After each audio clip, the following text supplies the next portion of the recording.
Bom dia, meus amados irmãos. Bom dia, igreja. Mais uma vez estamos aqui juntos para estudarmos a nossa lição da nossa Escola Bíblica Discipuladora, a nossa EBD. E é com muita alegria que trazemos mais uma lição, é com muita alegria que compartilhamos com a igreja e com todos aqueles que nos acompanham mais uma lição da nossa escola. O nosso livro é o Comportamento do Crente e hoje, por ocasião dos nossos estudos, estaremos fazendo a lição de número 10.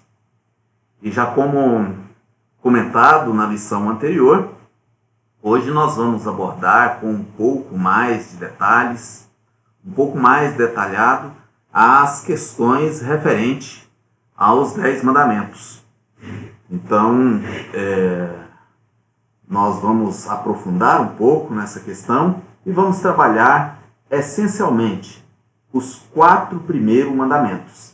E assim estamos dividindo dentro dessa forma didática, porque entendemos que os 10 mandamentos, dentro dos 10 mandamentos, os 4 primeiros, são mandamentos que estão ligados entre o homem e Deus. Então hoje estudaremos esses 4 primeiros, ok? Tá aí a nossa lição é de número 10, portanto, lição de número 10, o título da nossa lição, com Deus não se brinca. Isso é sério, né? Temos que ter essa percepção, temos que ter essa seriedade. Com Deus não se brinca. Ainda que alguns gostem de brincar, de zombar, mas Deus é sério e não há brincadeira no que se refere ao nosso Deus, ok? Temos que ter essa certeza, temos que ter essa segurança. Com Deus não se brinca. O objetivo da nossa lição de hoje é aprender que Deus é perfeito e sério em todos os seus propósitos. Aprender que Deus é sério e é perfeito em todos os seus propósitos. Então, sempre há seriedade em nosso Deus e devemos perceber isso. Queremos chegar no final da nossa lição com essa certeza. Deus é perfeito e é sério em qualquer que seja os seus propósitos. Ok? Esse é o objetivo da nossa lição que faremos nesta manhã de hoje na nossa Escola Bíblica Discipuladora, que também é Escola Bíblica Dominical. O texto bíblico da nossa lição, ele está lá no livro de Deuteronômio, no capítulo 5, e vai do capítulo 5, versículo 1, até o versículo 15. Se os irmãos, se todos aqueles que nos acompanham nessa manhã tiver uma Bíblia aí próximo de você, né, mesmo porque você está me assistindo nesse exato momento aí por meio do seu smartphone, então melhor seria que tivesse uma Bíblia mesmo, de papel mesmo, como essa, para que você pudesse abrir no livro de Deuteronômio, no capítulo 5, nos versículos de 1 até o versículo 15. E é claro que nós não vamos ler esse texto, mas seria bom que você mantivesse a sua Bíblia aberta nele, para que pudesse nos acompanhar. E seria bom também se você abrisse a sua Bíblia no livro de Êxodo, no capítulo 20, porque é Êxodo capítulo 20 e Deuteronômio capítulo 5. Esses dois textos bíblicos, eles falam a mesma coisa. Eles são dois textos semelhantes, trazem a mesma coisa. E vai até do Deuteronômio, vai até o versículo 15. E se você perceber aí, ele vai falar dos 10 mandamentos. Tá bom? E como texto básico, um versículo-chave para a nossa lição de hoje, nós escolhemos esse aqui que está em Deuteronômio, no capítulo 4, versículo 24, para dar um peso maior na nossa lição. Para dar não seria uma credibilidade. A nossa lição ela já tem a credibilidade necessária, mas que desse realmente esse peso na nossa consciência. Veja o que diz Deuteronômio capítulo 4, versículo 24. Porque o Senhor teu Deus é um fogo que consome, um Deus zeloso. Nós estamos tratando acerca do zelo e da seriedade que é o nosso Deus. Então, Deuteronômio capítulo 4, versículo 24, antes dele tratar dos 10 mandamentos, ele deixa isso claro. Deus é um fogo que consome, é um Deus zeloso. Esse é o nosso texto-chave, tá bom? Pois bem, aí na nossa lição, nós queremos abordar introdutoriamente alguns aspectos, algumas características. É interessante que nós observemos como Deus começa o seu diálogo com Moisés para instruí-lo acerca dos 10 mandamentos. Deus não simplesmente foi entregando os 10 mandamentos assim, pega Moisés. Deus chama Moisés e inicia com ele um diálogo interessantíssimo, né? Construindo ali com Moisés todo momento para que fosse a ele entregue esses 10 mandamentos. E é interessante que lá no versículo 19 do livro de Êxodo, antes um pouquinho dos 10 mandamentos, capítulo 19 do livro de Êxodo, né? Deus fala para Moisés: tendes visto o que fiz aos egípcios, trazendo à mente de Moisés, né, para que Moisés retomasse a sua consciência, retomasse a sua mente, retomasse a sua lembrança todos os feitos que Deus havia feito aos egípcios enquanto esse povo de Israel estava ali aprisionado como escravo lá dentro do Egito. Então Deus começa o seu diálogo com Moisés dizendo: olha, Moisés, lembra de tudo aquilo que eu fiz aos egípcios. E o que foi que Deus fez aos egípcios que Deus quer que Moisés lembre agora? E eu quero também tomar a sua lembrança. Foi lá quando Deus começou o momento de libertação do seu povo das garras e das prisões dos egípcios. Lá onde falou para Moisés: vai lá e fala para Faraó libertar o meu povo. E Faraó endureceu o coração. E Deus começou a mandar a primeira praga, a segunda praga, a terceira praga, até a 10ª praga, né? Que foi a morte de todos os primogênitos. E dali tirou o povo da escravidão para levar para a terra prometida. Então Deus quer que Moisés lembre. Lembra. Está lembrado? E aí Deus continua o diálogo com Moisés. Êxodo capítulo 19 até ali versículo 10 e 11. Ainda desse diálogo. Aí Deus fala assim: agora, depois de falar tudo, você lembrou? Tá lembrado que disso aí? Moisés, tá, como se fosse mais ou menos um diálogo assim. Aí Deus fala para ele: olha, vai ao povo. Qual povo é esse? Todo o povo de Israel. Vai ao povo e purifica-o hoje e amanhã. Porque no terceiro dia o Senhor, à vista de todo o povo, descerá sobre o monte Sinai. Então Deus fala para Moisés: olha, você está lembrado? Então vai lá, desce lá no povo, vai lá para todo o povo de Israel que está aí vagando no deserto e fala para esse povo se purificar hoje e amanhã. Porque no terceiro dia eu vou descer no monte de Sinai, aqui no monte Sinai. Então, o que seria essa purificação? Então Deus continua lhe dando toda a ordem. Olha, para o povo se lavar, se purificar, banhar, lavar os pés, lavar as cabeças, se ungir, ficar puro, pega as suas roupas, lave as suas roupas. Então Deus chama Moisés e dá uma instrução: olha, pega o povo para se purificar. Se nós formos trazer, contextualizar isso hoje, seria como se Deus estivesse te chamando e chamando a mim, para que nós sempre estivéssemos na presença de Deus de forma purificada, santa, limpa.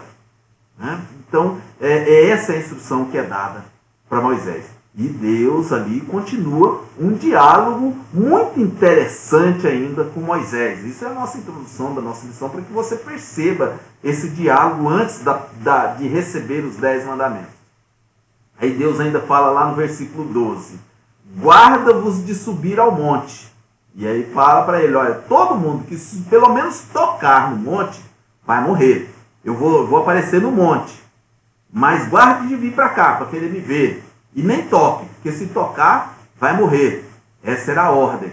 Aí lá mais adiante nós vamos ver que o povo concorda, o povo se lava, o povo se purifica, e aí então é que Deus vem, aparece e tem toda a história do 10 mandamentos. E depois de ter todo esse diálogo preliminar ali com Moisés, teve que Moisés descia, comunicava para o povo, olha, Deus mandou falar isso. E o povo fala assim, olha, fala para Deus que tudo quanto ele te mandar fazer, nós faremos. E assim foi. O povo foi aceitando todas as ordens de Deus para recebê-lo no monte. E chegou ao ponto que Deus conclui aquele diálogo com Moisés, como quem dizendo assim, olha, lembra tudo isso? Faça tudo isso, porque eu sou o Senhor teu Deus. Isso é a chave da nossa lição de hoje. Chega lá no livro de Êxodo, capítulo 20, versículo 2. Deus fala claramente para Moisés. Moisés, eu sou o Senhor teu Deus. Portanto, meus irmãos, não há coisa mais interessante do que essa. Deus dizendo a Moisés, Moisés, lembra de tudo.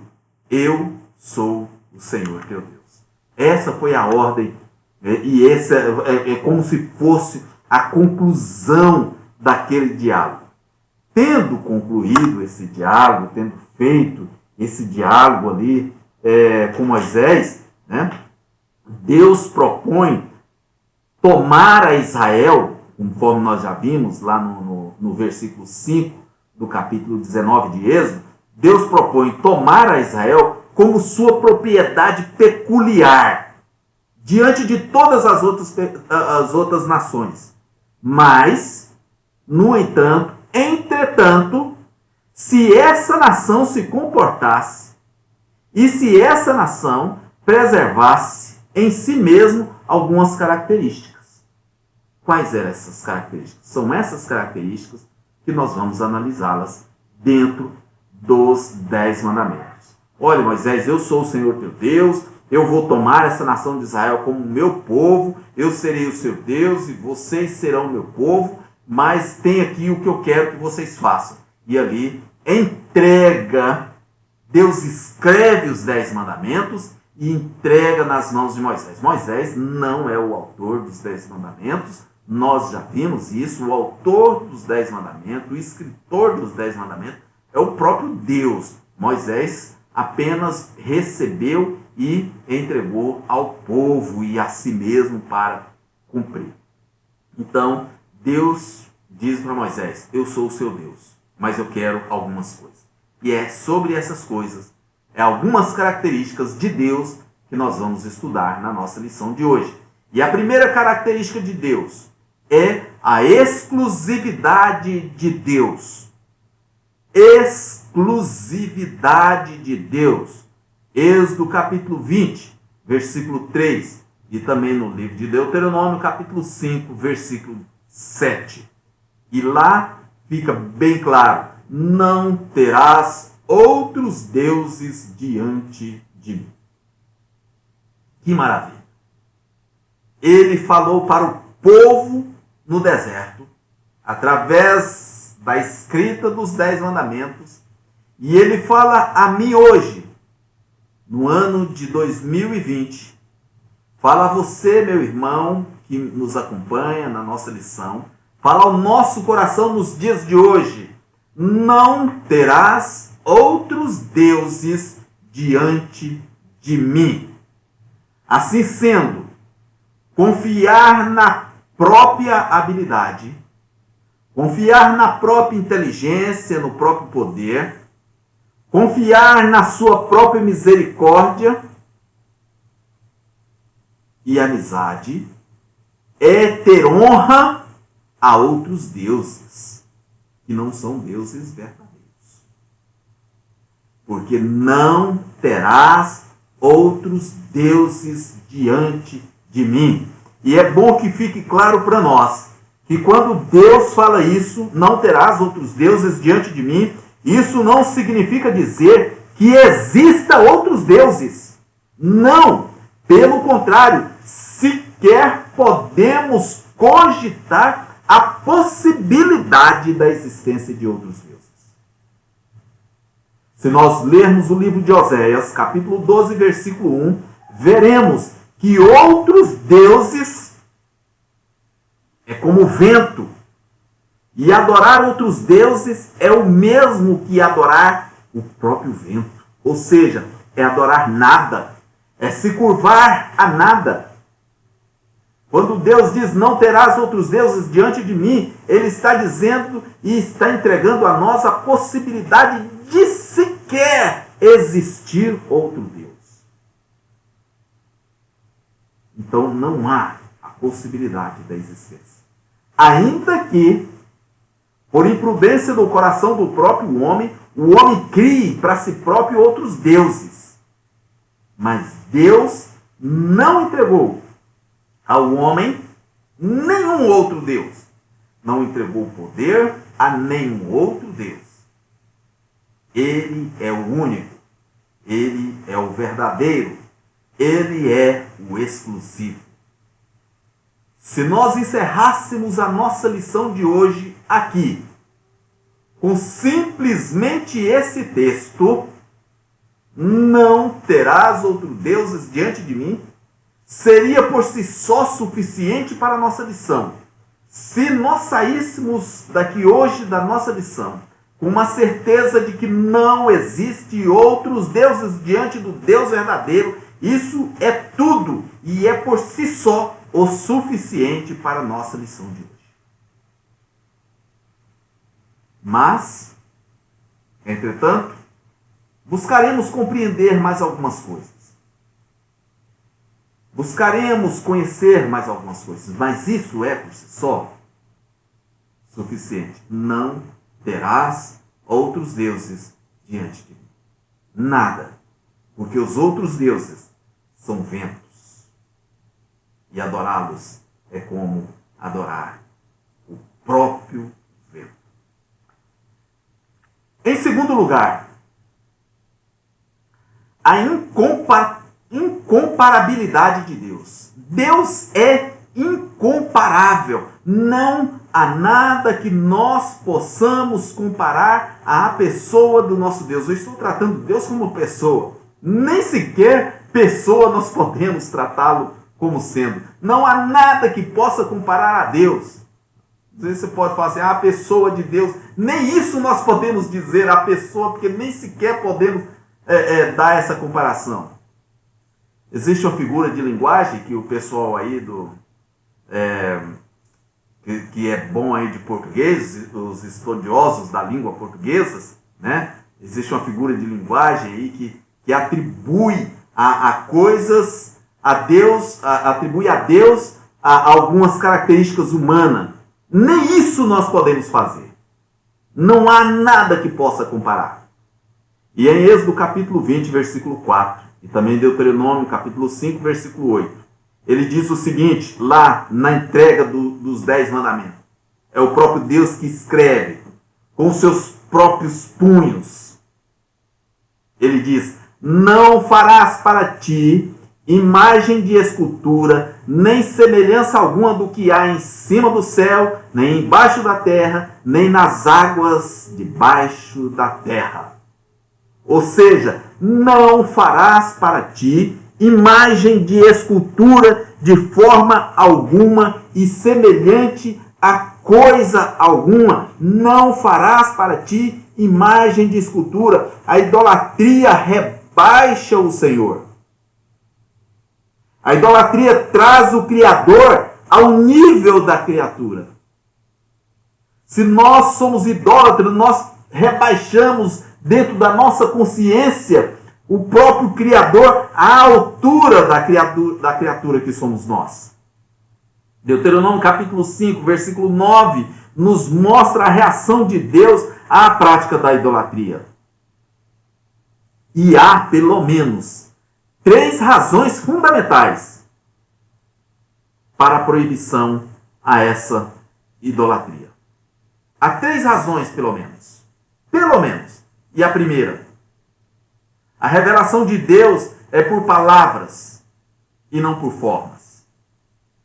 Deus não se revela pela forma. A revelação de Deus é por palavras.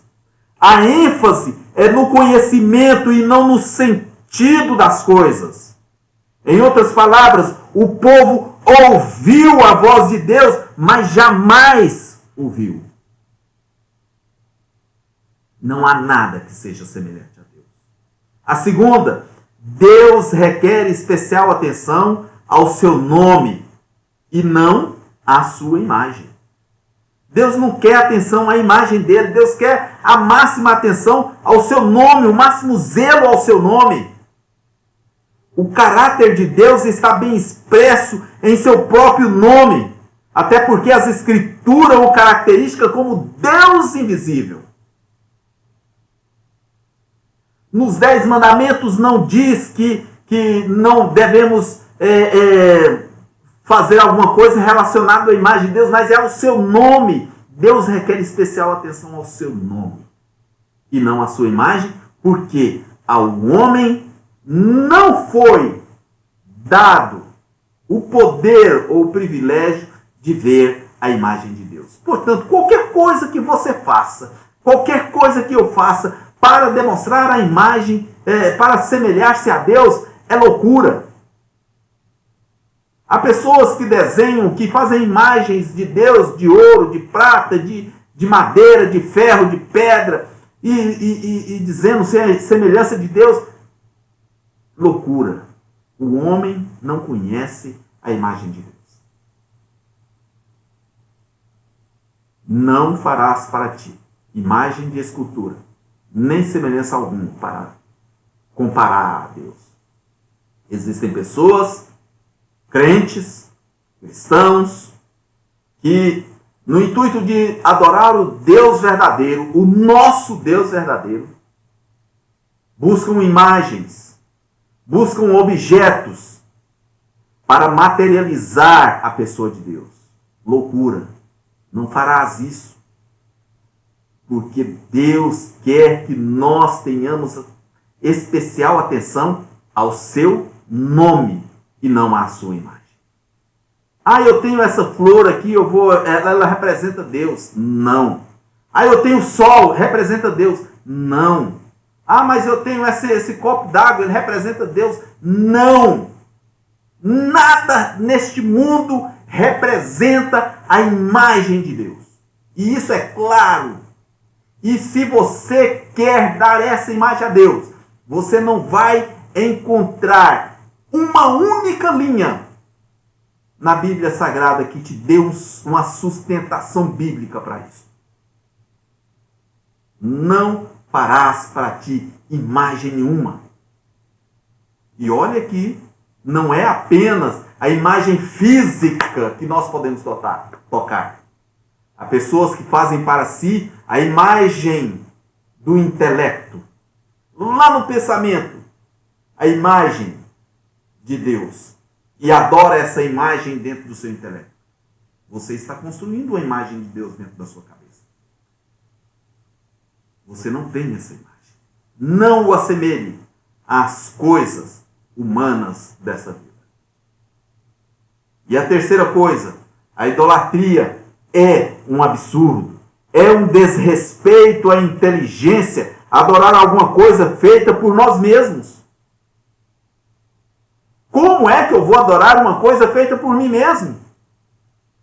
Como é que eu vou adorar alguma coisa feita pela mão de outro homem? Tanto ou mais pecador do que eu? Eu devo adorar a Deus, o nosso Senhor. Paulo, no livro de Atos, no capítulo 17, versículo 24, diz: o Deus que fez o mundo e tudo que nele existe, sendo ele Senhor do céu e da terra, não habita em santuários feitos por mãos de homens. E mais, Atos capítulo 17, versículo 29, ainda Paulo continua dizendo: não devemos pensar que a divindade é semelhante ao ouro, à prata ou à pedra, trabalhada pelas artes e imaginação do homem. Não adianta. Nós vamos encontrar N textos bíblicos que nos dê a sustentação da proibição de assemelhar a pessoa de Deus a qualquer objeto, imagem que seja.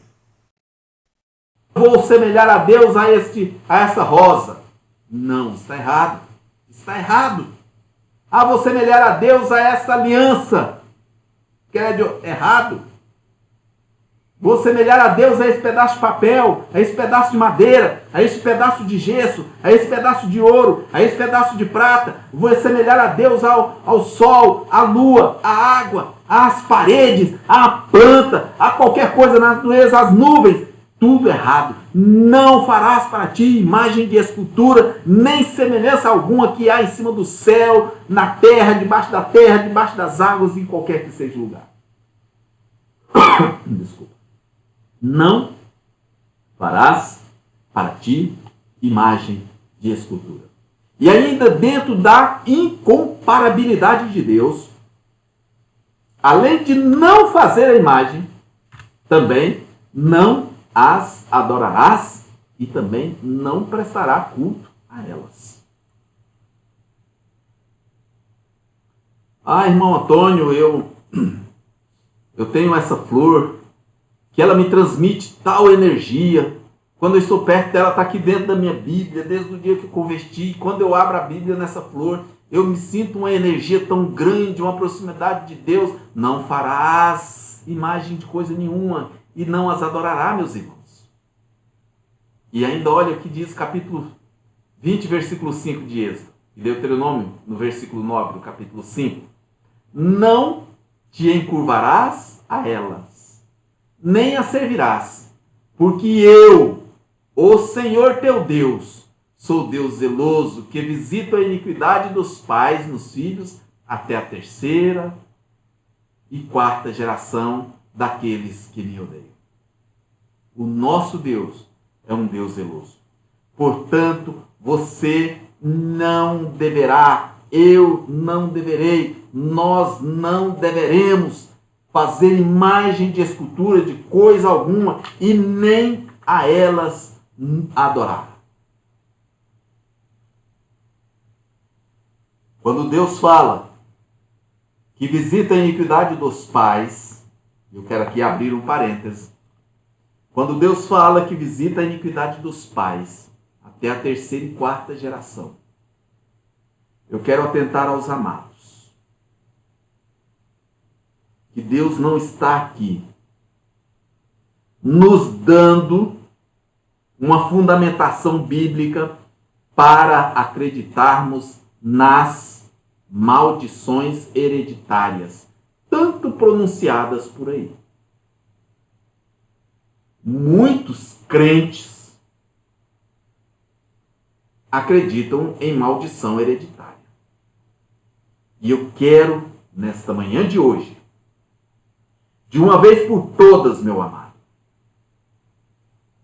trazer à sua mente a certeza de que ela não existe.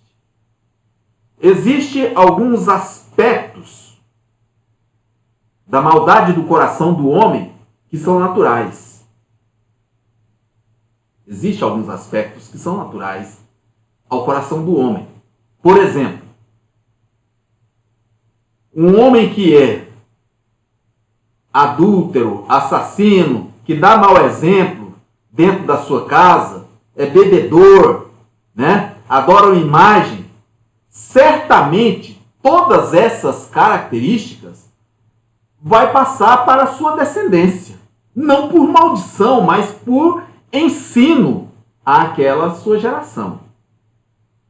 Um filho que cresce numa casa onde os pais são bebedores, brigam, são adúlteros, são idólatras, esse filho certamente vai seguir este caminho, porque é o caminho que ele conhece até que venha alguém de fora e traga novo conhecimento, mas o caminho natural é ele praticar a mesma coisa. Isso é uma coisa. É aquilo, vai passando de família, do filho, de tal, de uma coisa para outra.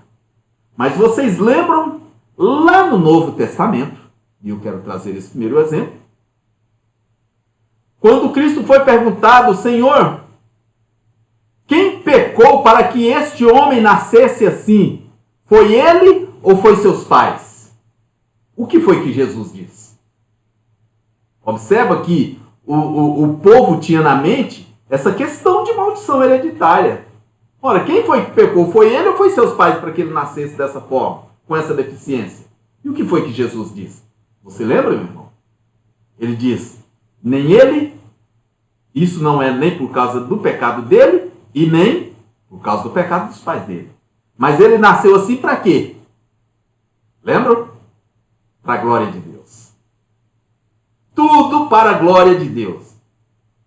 E Deus pôde ali naquele momento trabalhar toda uma situação e mostrar àquelas pessoas a grandeza do nosso Senhor e Salvador Jesus Cristo.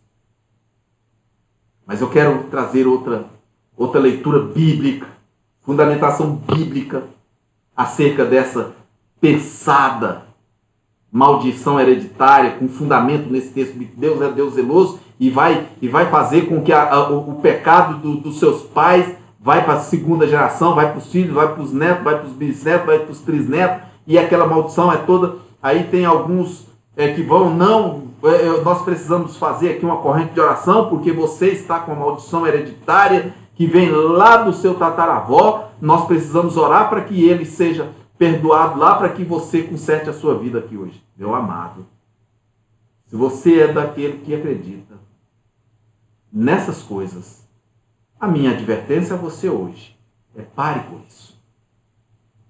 Isso não tem muito fundamento bíblico. Maldição hereditária. Abra sua Bíblia. Vá lá, pega a sua Bíblia, abra, para que você não fique somente na minha fala. Porque eu falar é uma coisa, e você conferir é outra. Abra sua Bíblia, por favor. Vá lá no livro de Ezequiel, por gentileza. Por favor, por misericórdia, em nome de Jesus. Abra sua Bíblia no livro de Ezequiel. Abriu? Ezequiel? Capítulo 18. Abre aí. Capítulo 18 do livro de Ezequiel. E leia comigo, conforme está na sua versão.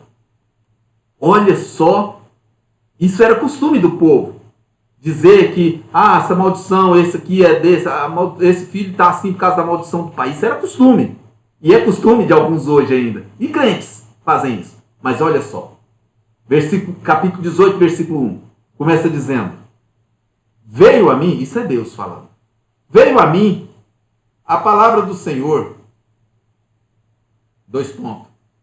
que tende vós que dizeis essas parábolas acerca da terra de Israel?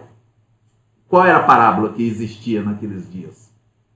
Os pais comem uvas verdes e os dentes dos filhos é que embotoaram. Ou seja, o que é isso? Os pais comiam uva verde e o dente dos filhos é que ficava podre.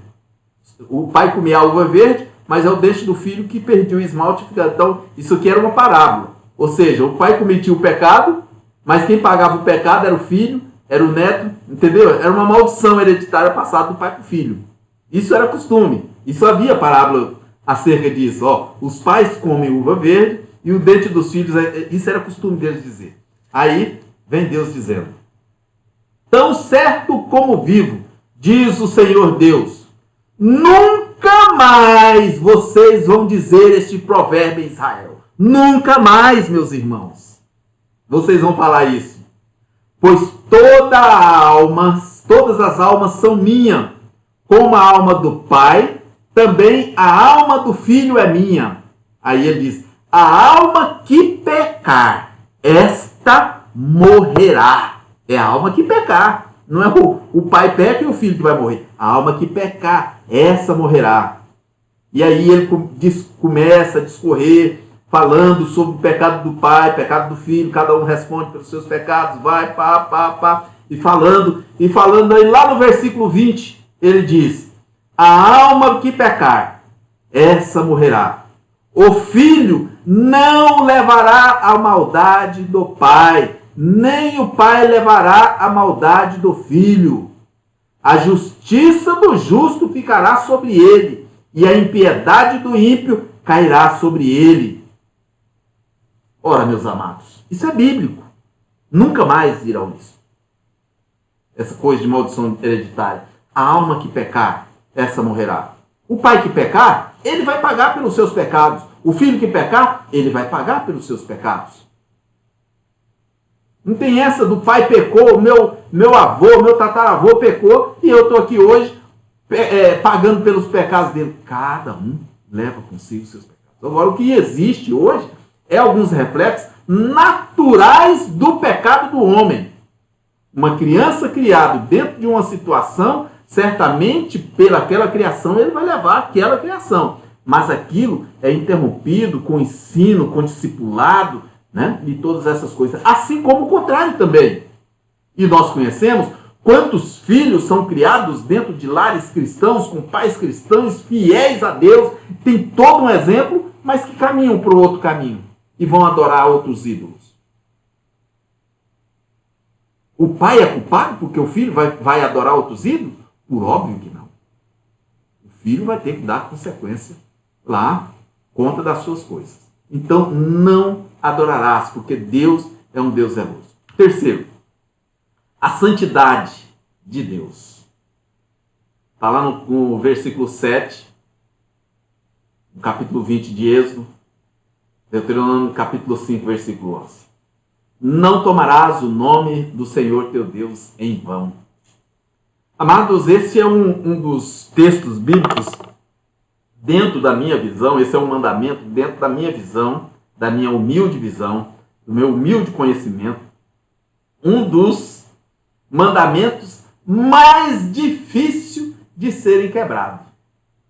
Este é o mandamento mais difícil de ser quebrado. Não tomar o nome de Deus em vão. Como é que você vai tomar o nome de Deus em vão? Se você, se eu, sequer sabemos o nome de Deus. Não é mesmo? Ah, o nome de Deus é Deus. Não, é Deus, esse D-E-U-S-E. Isso aí é um pseudonome que, né, não podia se revelar o nome de Deus, então criou esse conjunto de letras para representar esse nome de Deus, que nós não conhecemos. Né? Eu coloquei, a nossa lição traz esse pentagrama aí em cima, YHWH, né? Isso aí é um pentagrama dentro do hebraico que representa o nome de Deus. Se você for estudar alguma coisa do hebraico aí, desse povo e tudo, você vai ver que esse pentagrama, ele representa o nome de Deus. Mas a melhor tradução que você vai encontrar para o nome de Deus é aquela tradução na qual ele mesmo, o próprio Deus, se revelou. E qual foi o nome ao qual ele revelou para nós? Né? Eu o sou. Né? Então você vai encontrar essa tradução do nome de Deus. Qual é o nome de Deus? Alguns vão dizer, o nome de Deus é eu sou, outros vão dizer, o nome de Deus é sou quem sou. Esse é o nome. Então é muito difícil tomarmos o nome de Deus em vão. Né? Mas nós, como cristãos, agora trazendo para o período da graça do nosso Senhor e Salvador Jesus Cristo, nós, como cristãos, carregamos o nome de Cristo. Né? Nós somos cristãos, então nós carregamos o nome de Cristo, que está para nós acima de todos os nomes. Lembra lá em Filipenses capítulo 2? Ao qual foi dado o nome que está acima de todos os nomes. E que nome está acima de todos os nomes? É o nome de Cristo Jesus. Nós, como cristãos, carregamos o nome de Jesus. Quando nós pegamos o livro de Atos, no capítulo 11, versículo 26, nós vamos ver, comumente aceito essa como sendo a primeira vez em que nós, adoradores de Cristo, fomos chamados de cristão. Observe o que diz lá, e sucedeu que todo um ano se reuniram naquela igreja e ensinaram muita gente. E Antioquia foram os discípulos, nós, pela primeira vez chamados de cristãos. Então nós que somos discípulos de Jesus, né? Há muitos anos atrás fomos pela primeira vez chamados de cristão e hoje somos ainda chamados de cristãos. Alguns apelidos foram dados a nós no decorrer da história, né? No decorrer da história, alguns nos chamaram de protestantes. Dentro do cristianismo, nos chamaram de protestantes. Vida que segue. Outro momento, nos chamaram de evangélicos. Vida que segue. Teve um momento na vida aí que nos chamaram, dentro do cristianismo, de crentes. Aí tem um momento mais atual, somos chamados de gospels. Mas é interessante saber que, como discípulos, nós somos o que mesmo? Somos cristãos. E nós carregamos o nome de Cristo. E o mandamento é: não tomarás o nome do Senhor teu Deus em vão. Porque Ele é um Deus zeloso. Então, a única forma que Ele nos deixou para chamar: Senhor, quem é que está falando comigo? Quem é que está aqui?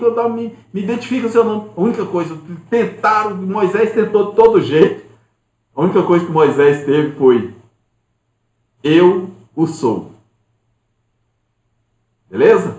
Então, eu não sei o nome de Deus. Esse Deus, escrito com letra D-E-U-N-S, é uma forma na qual temos para que nós possamos nos familiarizar. Mas o verdadeiro nome de Deus, este aí, nós não conseguimos saber. Eu não sei. Se você souber, nos ajude neste conhecimento. Ok? Ainda dentro dessa questão, existem ocasiões em que tomamos o nome do nosso Senhor em vão. Existe.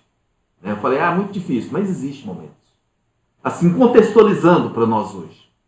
Por exemplo, aqui eu tenho cinco momentos em que nós tomamos o seu nome em vão. Primeiro, quando o louvamos com lábios, mas não com o coração.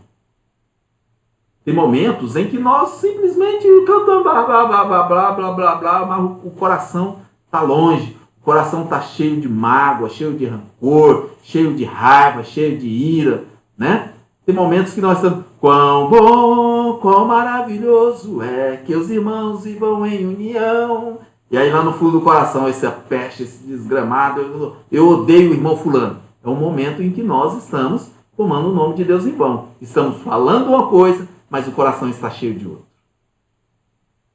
2. Quando assumimos o nome de Jesus, mas não o compromisso. Quando nós fazemos isso, nós estamos também usando o nome de Deus em vão. Quando nós assumimos esse nome de cristão, eu sou cristão, mas o compromisso de cristão passa longe. E vez ou outra a gente ainda ouve alguns falar assim: olha, eu sou cristão, mas o meu revólver não é. Eu sou cristão, mas a minha faca não é. Eu sou cristão, mas o meu carro não é. Ninguém encosta no meu carro. Eu sou cristão, mas no meu dinheiro ninguém toca. Então nós estamos aí assumindo um nome, mas o compromisso de cristão está longe.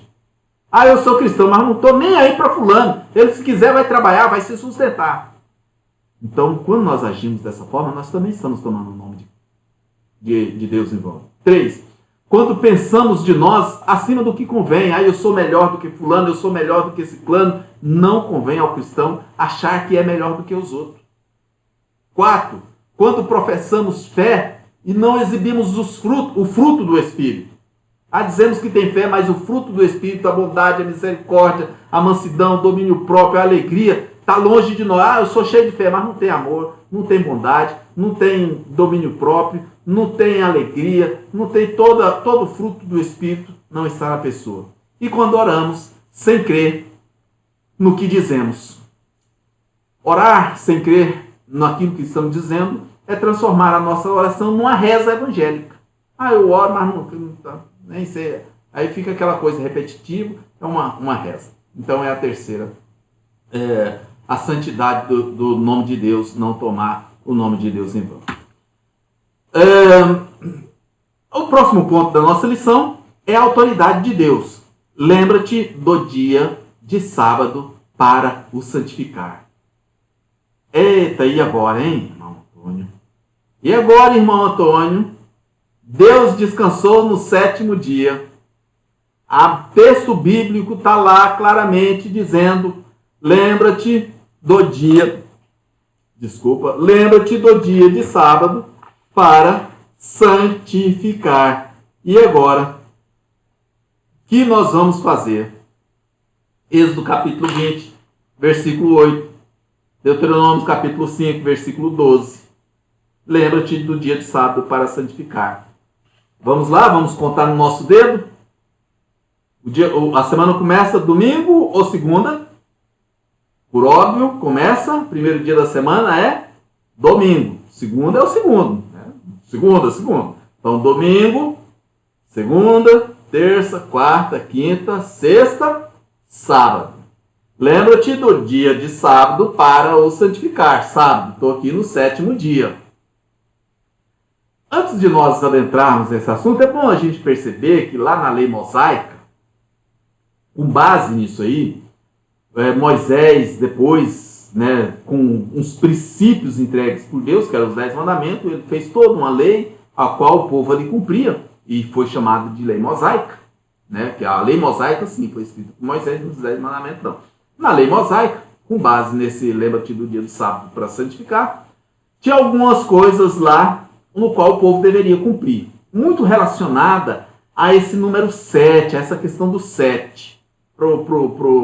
Os hebreus ali, era uma coisa muito interessante ali para eles. Primeiro, o 7º dia era o dia do descanso, obrigatório para todos os homens. Então, no 7º dia, domingo, segunda, terça, quarta, quinta, sexta, sábado, o 7º dia era o dia de descanso. Não sei, agora se você me perguntar, Antônio, eu contava assim, não sei. O 7º dia era o dia do descanso. 2. A cada 7 anos, a terra onde eles produziam tinha que descansar. Aquilo chamava-se ano sabático. Então plantava, no 7º ano descansava. Plantava nada na terra que era para a terra descansar. Isso era lei. Tinha que acontecer. E outra coisa também interessante era que após cada ano sabático, ou seja, a cada 7 anos tinha um ano sabático. E a cada ano sabático, em outras palavras, ou seja, a cada 49 anos, eles tinham um ano de jubileu, que acontecia algumas coisas, liberdade de alguns prisioneiros, em todas essas questões. Então, só para que a gente perceba que eles tinham alguma coisa com esse negócio de 7, né? Seus anos sabáticos, e etc. Mas e nós, Antônio? E por que, então, que eu guardo o domingo? Por que eu estou guardando o domingo? Né? Ora, é bom que nós percebamos que o sábado está lá, o 7º dia, está lá no 10 mandamentos, bonitinho, lá na lei mosaica. E é bom que nós percebamos que a dureza do coração do homem, que tinha o domínio da lei e impunha o cumprimento da lei ao povo, era muito dura e não tinha nada de misericórdia, de tal forma que nem aqueles que vigiavam a lei para os outros cumprir, nem eles mesmos conseguiam cumprir. E Jesus Cristo, lá no capítulo 5 de Mateus, ele vem dizer algumas coisas. E ele começa dizendo: eu não vim para abolir a lei, mas eu vim para cumprir. E lá ele começa a dizer todas as coisas acerca da lei, do assassinato, do adultério, do honrar os pais.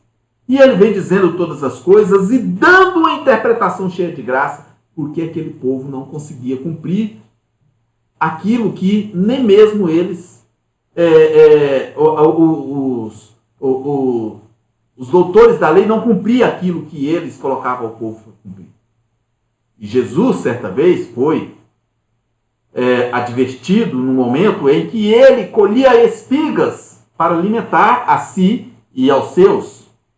Em outro momento, em que alguém estava a salvar um animal, e Jesus também deixa claro que o sábado foi feito para o homem, e não o homem em razão do sábado. E por que nós guardamos então o domingo? Nós temos alguns motivos para guardar o domingo. A primeira e a mais fundamental razão para a qual nós guardamos o domingo, a maioria dos cristãos, guardamos o domingo, é que Jesus, Cristo, lembra que nós somos cristãos, porque nós somos seguidores de Cristo.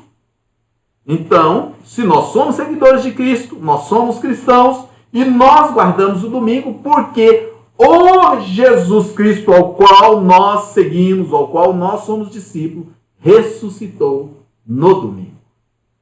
Essa é a principal razão pela qual nós guardamos o domingo. É a principal. Não é porque nós queremos ser mais e nem menos, teimar ou deixar de teimar com quem guarda. Louvado seja quem guarda o sábado. Ah, não, eu guardo o sábado. Parabéns. Ah, eu guardo a segunda. Louvado seja, beleza. Ah, eu guardo o domingo. Bacana. Alguns outros motivos pelo qual nós guardamos o domingo. Cristo apareceu ressurreto aos discípulos, foi num domingo.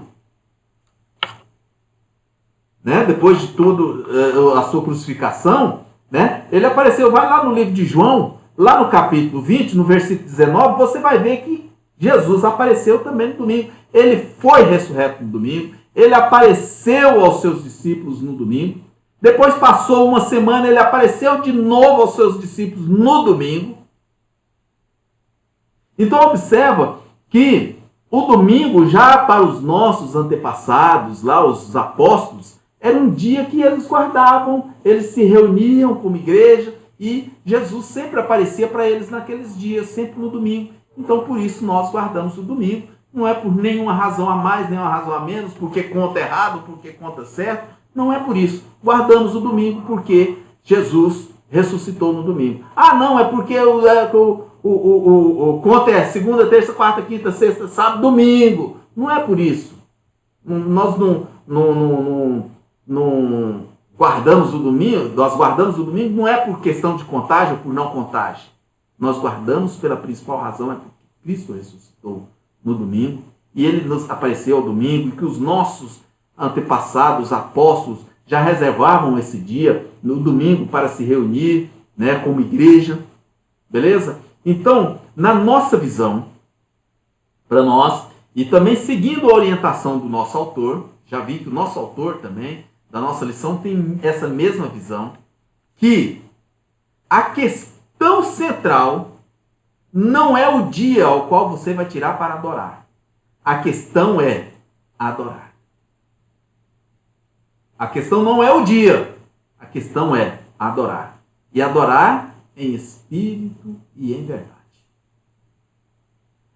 Tem pessoas que trabalham em escala 24 por 72, ou seja, trabalha um dia, folga 3. Pessoal da saúde, enfermeiros, médicos, técnicos, é mais ou menos uma coisa assim. Trabalha um dia, folga 72. Às vezes o domingo ele está lá trabalhando. Não vai ter jeito, é o dia da escala dele, está lá curando, correndo, pai, coronavírus, para cima, para baixo. Mas ele tem 3 dias de descanso. Ele tem que tirar um dia na semana, exclusivamente, para descansar e adorar a Deus.